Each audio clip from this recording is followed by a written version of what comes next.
আসসালামু আলাইকুম। অনেকেই আসলে জানতে চান যে ঢাকায় যারা প্রথম আসবেন তারা ঢাকার কোন এলাকায় উঠবেন। যারা চাকরির জন্য আসতে চান অথবা যারা পড়াশোনার জন্য আসতে চান তারা মূলত যে কোন এলাকায় আসলে তাদের জন্য সুবিধা হয় সেই জায়গাটাই আজকে প্রেফার করব। ঢাকার মধ্যে আমরা ম্যাক্সিমাম টাইমে উঠি মিরপুর, ভাড্ডা অথবা উত্তরের একটা সাইট, অথবা যারা চাকরির জন্য আসে বেশিরভাগ আজিমপুরে থাকে। কিন্তু স্টুডেন্টের জন্য আসলে সেই সব জায়গায় ওই রকম কর্মসংস্থান থাকে না, যার কারণে তাদের একটা মেন্টাল প্রেশারের মধ্যে থাকতে হয়। ঢাকার কোন জায়গাটা উঠলে আপনার জন্য কমফোর্ট হবে সেটা যদি আমি আপনাকে বলি তাহলে সম্পূর্ণ ভিডিওটা দেখতে হবে এবং নিয়মিত আপডেট পেতে আমাদের চ্যানেলটি সাবস্ক্রাইব করতে হবে। ঢাকার সবথেকে বেশি স্কুল কলেজ কোন এলাকায় আপনি কি জানেন?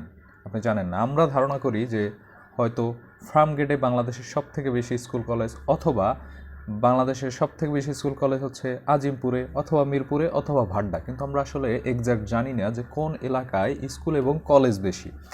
আমাদের ধারণা তাও ঠিক মোটামুটি, কেননা ধারণা করা হয় স্কুল কলেজ বেশি, বাট আসলে স্কুল কলেজ বেশি না, এই সব এলাকায় ইউনিভার্সিটি বেশি। ইউনিভার্সিটি বেশি থাকার একটা বড় কারণ এখানে আপনি কোনো টিউশন অথবা পার্ট টাইম জব পাবেন না, কেননা এত বেশি স্টুডেন্ট এবং এত বেশি লোকজন, যার কারণে আপনি অ্যাভেলেবেল হবেন না এই জায়গাটায়।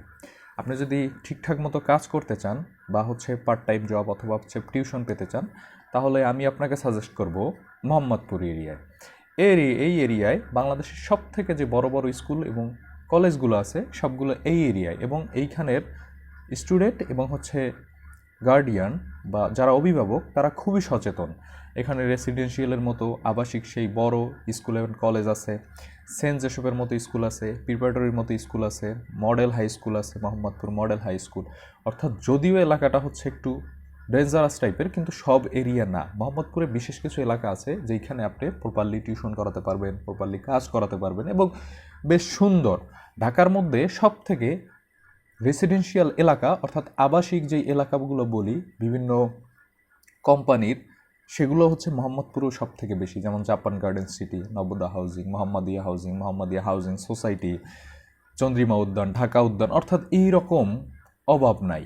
কাদরাবাদ হাউজিং, মানে হাউজিং সোসাইটির কোনো অভাব নাই, যার কারণে এই এলাকায় মানুষের বসবাস বেশি এবং এই এলাকায় সব থেকে বেশি স্কুল এবং কলেজ। এবং এখানে আপনি অবাক হয়ে যাবেন, মোহাম্মদপুরের একটা রোড আছে, নাম তাজমহল রোড। এই তাজমহল রোডে দুই পাশে সব কোচিং, মানে সবগুলো একাডেমিক কোচিং, ইউনিভার্সিটি কোচিং। আপনি অবাক হয়ে যাবেন যে এই এরিয়ায় এত পরিমাণে কোচিং, যার কারণে এই গলির নাম হয়েছে কোচিং গলি। ফুডের জন্য বেশ বিখ্যাত, তারপরে থাকাও বেশ ব্যয়বহুল না, অর্থাৎ আপনি কম টাকায় চাইলেই এই এলাকায় থাকতে পারবেন। কিছু নিচু এলাকা আছে যেখানে বাসা ভাড়া কম, বাট সার্ভিস বেশ ভালো। সুতরাং যারা স্টুডেন্ট এবং যারা চাকরি প্রত্যাশী ঢাকায় প্রথম আসতে চান, আমার ফার্স্ট সাজেস্ট থাকবে আপনারা মোহাম্মদপুর এরিয়া আসেন, যেখানে আপনি properly part time job, full time job এবং টিউশন অ্যাভেলেবেল পাবেন, কারণ এই এলাকায় প্রচুর মানুষ ঢাকার বসবাস করে।